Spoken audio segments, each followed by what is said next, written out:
Hey, and welcome to the Your Birth Network podcast, where we chat with coaches, consultants, and creatives in the pre and postnatal wellness space. Together, we will uncover the resources that can serve as the groundwork for your dream maternity experience. We hope that you will flourish from pregnancy to early parenting with the guidance of professional and positive support.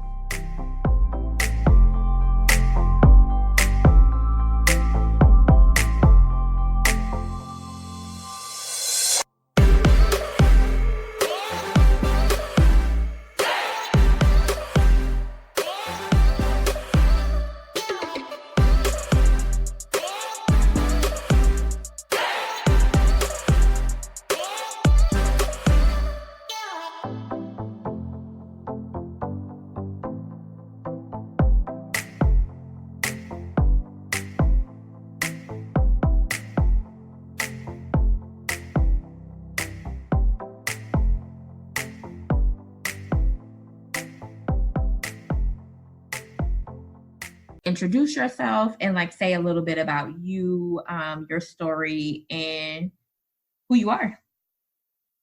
Okay. So, hi, I'm Sarah. I am a mom of three.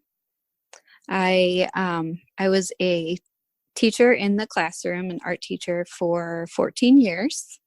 And after we had our third, I decided I needed to stay home and be with my babies for a little while. And I realized I knew it was going to be hard for me because I was always a working person. And I just love being around people and I love to teach. So I just knew it was going to be a hard transition for me. And it was. I mean, I tried to be open about it, but it definitely was. So I decided I needed to continue kind of working, and I just upped my photography full time that I had been doing as a side hustle for a while. And it just kind of took off, and I'm putting in all the hard work now and really trying to make it grow. But it's been so wonderful. And now I can start bringing my teaching aspects into it, that I love as well. So what was the hardest part about the transition for you? Was it not being in the classroom anymore and teaching, or was it the transition of juggling being a parent of three and also having a full-time career? I think it was I knew how to be a mom, but each child is so different. So you sometimes feel like you're starting all over again, and you get thrown for loops all the time. So but when you teach, you do have your summers. And so I was used to that kind of being at home with them, but I wasn't used to it as during the school year, where I don't know, I kind of fell into a depression over it because I did miss being in the classroom. I did miss the being around the teachers and my staff and all the children and families, just the community in general, I think. So that was one thing. I really, when school started that year, I was really pretty upset about it. But I kind of just realized I needed to start a routine for myself, because maybe that was it too. Part of it was the routine of things. And then I kind of as time went on, I started to slowly feel a little bit better about it, and being, knowing that I was doing the right thing for my children, but it was still very in the back of my mind, it was just hard not to have that, what you're just used to all the time. It was a hard change. It was a difficult change. And I'm usually pretty good with change, but this was a crazy one for me. Yeah. So talk a little bit about the routine. What did that look like, and how did you start to build a new routine for yourself in that new phase? I think I had to try to make sure that I would get up in the morning and just kind of like have a little bit of time for myself. It didn't happen every day, but I tried to work it out to where I could like get up a little bit before the kids and at least have some me time, and get things ready for the day, like, working mom or not, I struggled to be prepared for things like with lunches, and my oldest is only in preschool, so it's not like we're full blown school routine yet, but, I just had to make little changes and give myself a little me time and prepare myself for the day, mentally. And that took a while. That took me over a year to figure out, actually, like, to where now I feel a little bit more stable about when I wake up, how my day's going to go every day. Cool. So let's talk about photography. You said that you decided to take photography from a side hustle to a full-time gig. So how did you find photography, and like, what do you love about it? What I love about it, as I transitioned from side hustle to full-time, I think I started to really understand the need for capturing, the moments that were going too soon. They're happening so fast. And as long as the days are when you're a new parent, you look back and all of a sudden your child's 6 months old, then your child's a year, and it's like, oh my gosh, wait, like, did I get that moment where, like, I look back at the photos and I'm like, oh my gosh, I'm so glad I have these just to remember, because it's such a blur. So I bounced around with my style for a little while, and then I just realized, like, I just want these everyday kind of moments. So very lifestyle kind of, in the moment type photos. And that's what I felt I really started to need to provide for my clients. And so when I finally figured that out, I think everything just kind of started to fall into place. And I worked really hard at, like, putting my name out there. And as much as I love the internet, word of mouth and really taking care of the people who are your clients, is what I think keeps you in business. Yeah, I absolutely agree that taking care of people for sure is important. And so talk about that. So what's the client process and experience like for someone who books with you for like maternity or a newborn shoot? So when someone books with me, I make sure that they understand for with my, just mainly my style. I want to make it 100% clear that I love what I do, and I do it for the purpose of them. Like, I want to be there to take in these moments with them and give them an experience they're never going to forget. In the blur, like, especially when it's newborn, it's like such a blur. And I'm so open with them, and, we email, we text. I'm always following up to make sure, everything's going great, and see how they're doing, and just kind of nurturing your clients, as if they're your friends, and family, and that, because that's truly how I care for them, just as if they're my family and friends. And I think that's really important, because it's a special time in their life. Like, they need that, they need that support. So I do just about everything. I don't know. Trying to think of what else I do. As far as preparing them for the shoot, I just, I'm so laid back. I'm so go with the flow. When it comes to like family photography and lifestyle, I just really make sure the clients know like kids are kids. They're gonna do what they do best. And if there's Hmm. meltdowns, there's meltdowns. And if there's, you know, crazy crazy running around, whatever, that's what I'm capturing. Like this is it. Like this is life. Life as we see it. So they have to know that and make sure like I'm very loosely posed type of person. I do not capture that. Like I'm very playful and energetic. And so all of those things kind of come into play. And I think it comes through in my work that's online and social media, but you really Hmm. do have to get to know the person that you're hiring. So that's what I do best, connecting with them. Yes, and speaking of connecting, you have a fantastic event that is coming up this Sunday, February the 2nd, called the Baby Love event.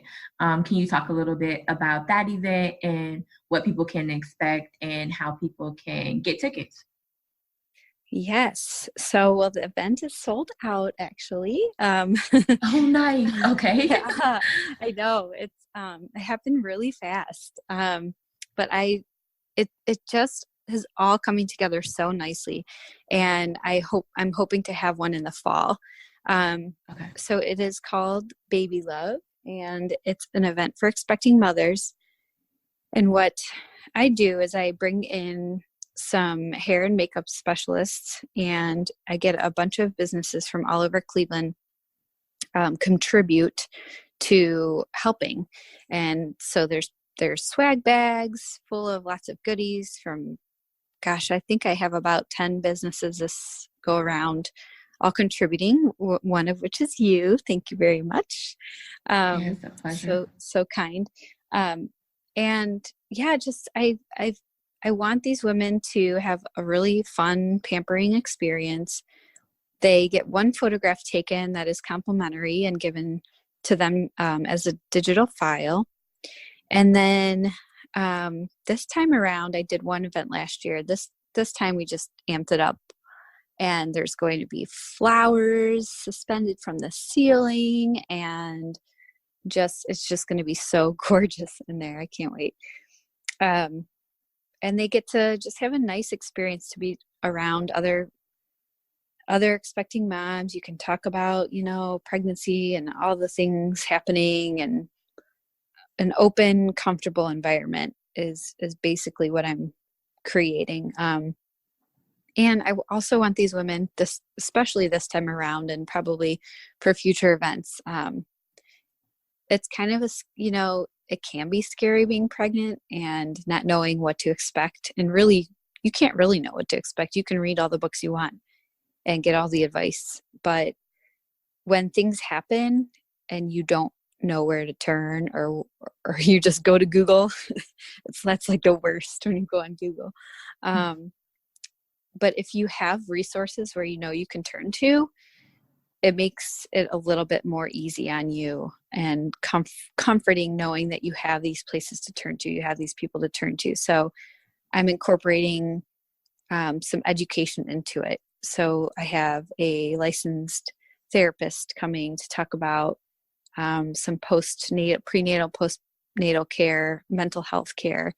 And I have, your support with being a doula and a midwife, and a few other just businesses that support these nutritional aspects of motherhood, and everything from postpartum to into motherhood, and then fitness. And so I'm kind of incorporating all these different little pieces so that all of these mamas know like they have somewhere to go, or they have someone to turn to if they need to, now or in the future. Yeah, having support and resources is so important. And speaking of, what's one thing that you wish that you would have known throughout your maternity journey that maybe you found out recently or afterwards that you would want to pass on to other people? Oh boy.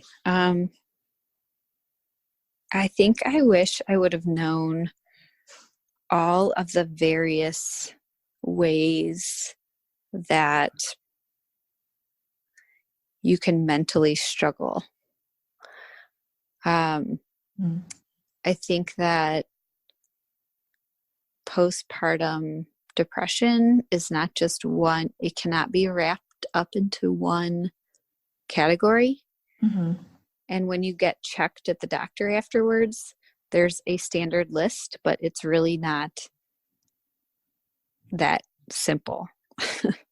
I guess that's the only way I could say can say it, or the easiest way I can say it. I think that it can hit way later after. It doesn't have to. I think we have the standard thought like, okay, well, if I feel this way, that means I have it or I don't have it. But really, there's so many different variations of it, and you can have it perinatal too. So I think that's the one thing I wish I would have known a lot more about, so I could be prepared, or when it happened, it kind of hits you out of nowhere. So you know where you can turn, so you don't fall into this trap of depression, I guess. So that's the big one, I think. Yeah, that's a really good one. You're absolutely right. There is no cookie cutter list or way in which it will look, because everyone is different. Every pregnancy is different, and it can affect partners as well, right? So it can look different for every family. Yeah, I absolutely agree. Let's talk about the way in which people can connect with you. How can people get in touch with you to learn more about your services? Are you currently taking clients? And then, since the event is sold out, which is fantastic, but you're thinking about doing a fall event, how can people sign up to get on the wait list and get more information about the next Baby Love event? So I usually do not put out registration until about 3 weeks before the event, but I do like to give kind of a heads up that it's going to be happening about a month to 2 months in advance. So hopefully this time around I can just pick a date, for the fall, and then kind of go from there. But I am taking clients, yes, and booking for summer and fall and into winter. I guess I should just say the rest of 2020. And they can get in touch with me by emailing me at hello@sarahbeirnephotography.com. My last name is E-I, spelled with E-I. It does not follow the standard English rules. And or you can find me on Instagram at Sarah Beirne Photography. And my website's being kind of, I'm doing an overhaul on my website, so that should be launching in a few weeks. So all of my work can be found on there, and contact form and everything. So it should be pretty easy to get in touch with me if anyone were to have any questions about my packages that I offer or just want to chat. Awesome. And I will have all of that information in the show notes as well, including the correct spelling for Sarah's last name. So no worries. Thank you. So everyone can connect with you on social media and get in touch with you to book for the rest of 2020. And we'll also keep up on our social media to see when the next Baby Love event will be. And it's been an honor to be one of the sponsors for the event. So thank you so much, Sarah, for the opportunity. We really appreciate that. Thank you. I'm so excited that we connected and happy that you're a part of it.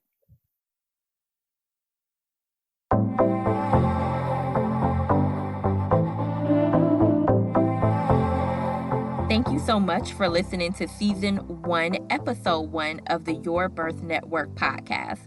I am your host, Jariel Campbell, the founder and lead doula at Your Birth Network, a full-service doula agency located in Cleveland, Ohio. For more information, please visit www.yourbirthnetwork.com. We can also be found on all social platforms, including Facebook, Instagram, Pinterest, and YouTube at Your Birth Network. See you next week.